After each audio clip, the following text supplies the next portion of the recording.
So my family and I, we love to travel. Now, last year, we took the opportunity to revisit the beautiful country of Portugal. Now, you can watch a previous episode called Our First 48 Hours in Porto, Portugal.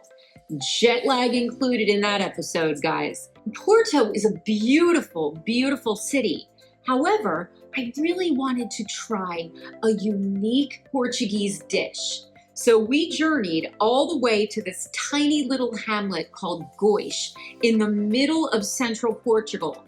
This little town, there's 30 people in it, and there's a guy with bread who shows up on Tuesdays and Thursdays because there's no bakery and no supermarket anywhere nearby this little town. But we had the opportunity to visit with Patricia. She owns this tiny little bed and breakfast. She taught us how to create Chanfana, which is a traditional Portuguese stew that people really only make for special occasions like Christmas, Easter, anniversaries, and even the celebrations of the saints. So join us on this culinary escapade and learn how to create a very unique traditional Portuguese dish.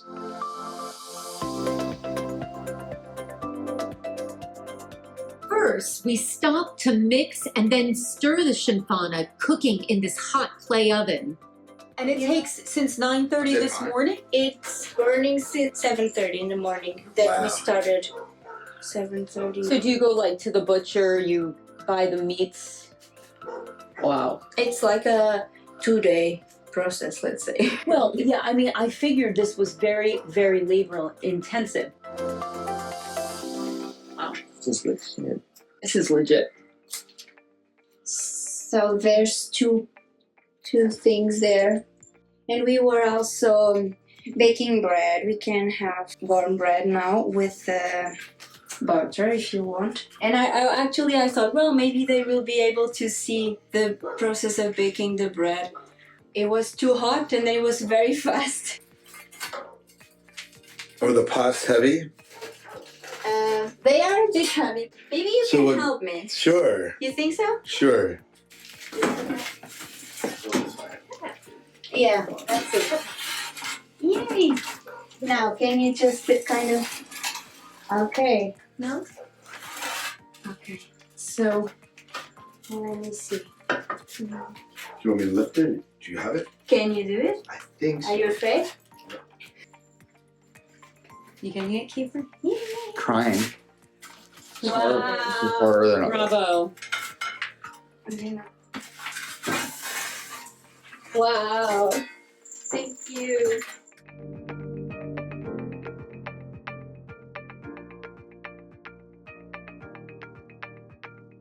So my son was asking how come the clay pots don't shatter From the heat. in the heat? Well, clay is actually very resistant to heat.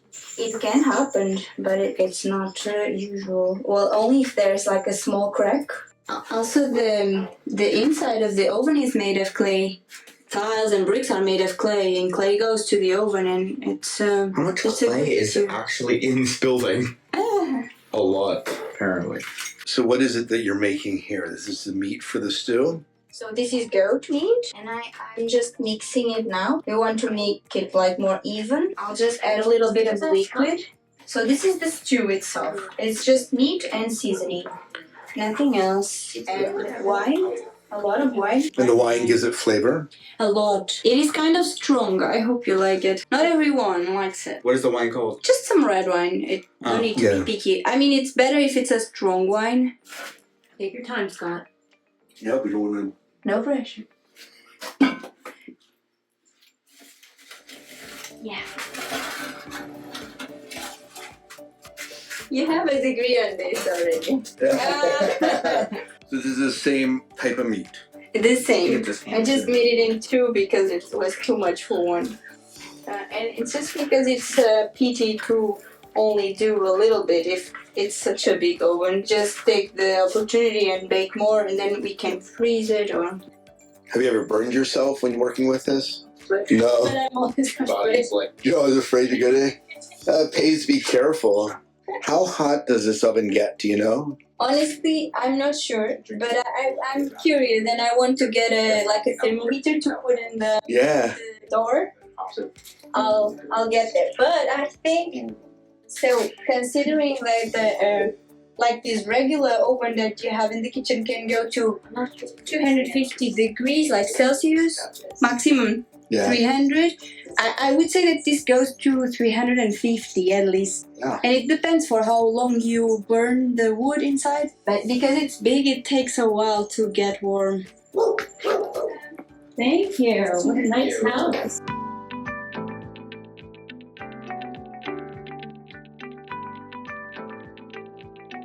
What kind of bread is this?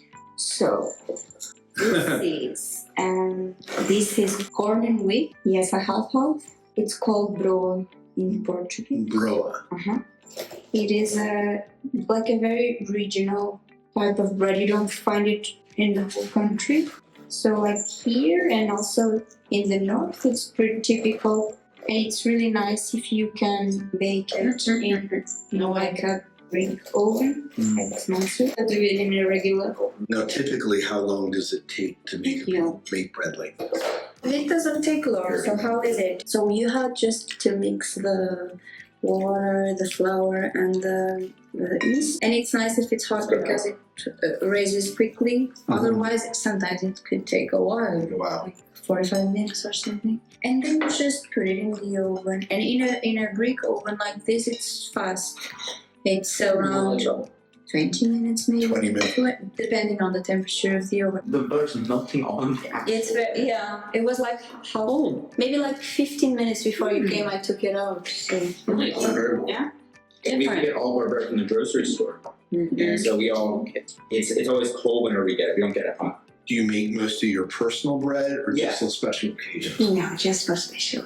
But I like to do it once in a while. How does the oven work? The oven just gets hot because you make a fire in the middle. So you just put the wood there, put it burning.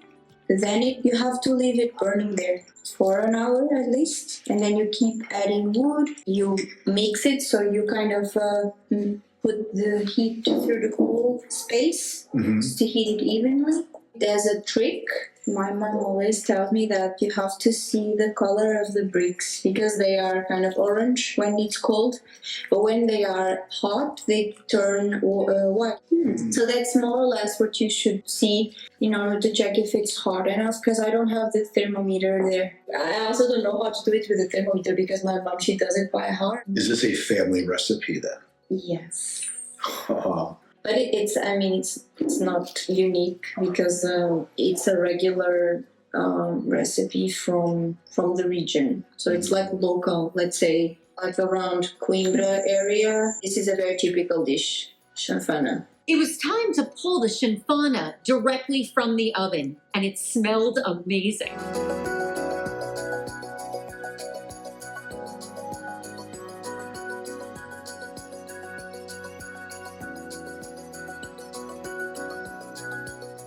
Yay.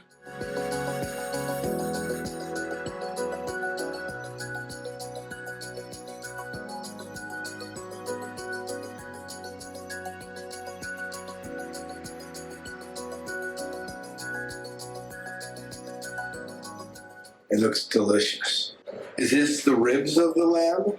So this is from a goat, Goat. like old goat. It shouldn't be like a lamb or even an old individual. So when people used to have goats at home, they would do this kind of dish with an old goat because it's a stew. So you would do that with the meat which is not so tender because it takes a while. Yeah. You also leave it from one day to another with the wine.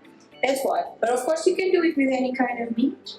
So depending on the place where you are, it could be goat, it could be sheep as well. Sometimes we also do it with wild boar.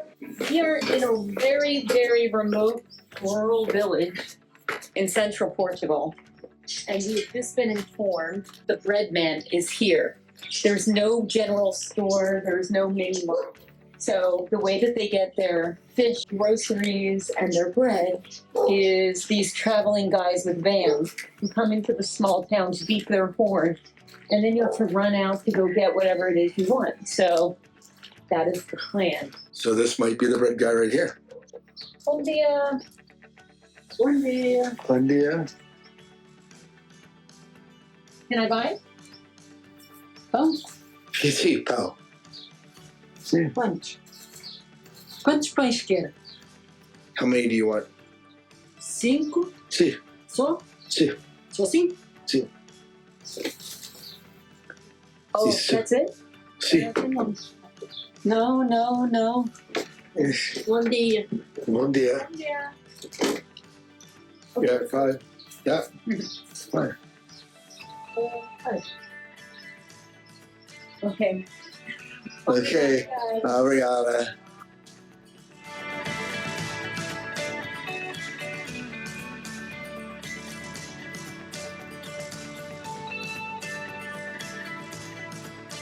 You got your, how much was it?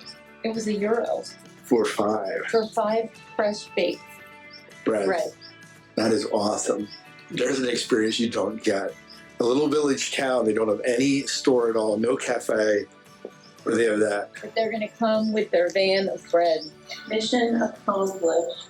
After our experience with the bread seller, it was time to enjoy this traditional meal of Chanfana, potatoes, cabbage, and Broa de Mihlo. Patricia's husband joined us for the meal. Thank you. Obrigada. They bought their own bread on a Saturday. It's mandatory for Easter. Mandatory. Mandatory. And also for Christmas. If you have like this yearly celebration of the town. So like usually here it's very common that you have like in the summer you celebrate the saint. Patron saint. The patron saint of the town. And then it's time to celebrate it. Our time ended with a tour of Patricia's bed and breakfast. It was so quaint and cute, you guys. So this is the room of the youngest. Oh, So o quarto da mais nova. And okay. this is the room of the oldest. So the room of the So you named it by mais- ages. Okay. Yeah, like the age of the daughters. Okay. And this is I don't know, the parents' room. The parents' room. And there's a nice crib, which used to be my crib. Okay. Which was your room growing up? Mine was the oldest. Oh, you were the oldest. Yeah. Well, you were the oldest I'm too. a year older, yeah, exactly. And there's the house is full of memories. Look at this cute bench. This used to be ours, but we made it nicer now because it was in a bad shape. But that was yours growing up? Mm-hmm. That is wonderful. Yeah. I like to keep the So these are your 3 guest rooms then? uh-huh. Okay. Yeah. And then they share a common bathroom. There's a common, but I mean we rent the house as a whole. Okay. People don't have to share it with Okay, so it's like if it's like 2 people, it's 2 people. exactly. If it's okay. We usually receive groups like family or friends that come for just a weekend or something. And then they have the living room, the kitchen that you already know. Right. Mhm. And then they can cook and use whatever they want there in the kitchen. Yeah, the kitchen is prepared for cooking. Nice.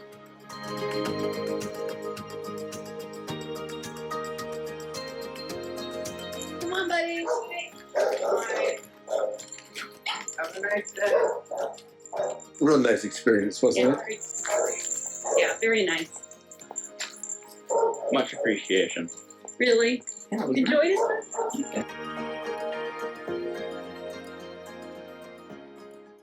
So this whole experience really got me thinking about food and culture. As our world becomes more integrated, food is integrating too. And I think that we miss something that's very unique and special about different cultures and about different foods that each culture is so proud of. I was so glad to travel there and to really see a snapshot of a type of meal that people have been creating and celebrating with for literally hundreds of years. Hey, if you've enjoyed this episode of So I Married a Mennonite, would you please give us a like and a thumbs up? And if you haven't done so already, would you please hit that subscribe button? You know, I married the Mennonite, and it doesn't matter where in the world we travel, I'm still married to a Mennonite. Join us on the next episode. You'll never know where we'll be taking you.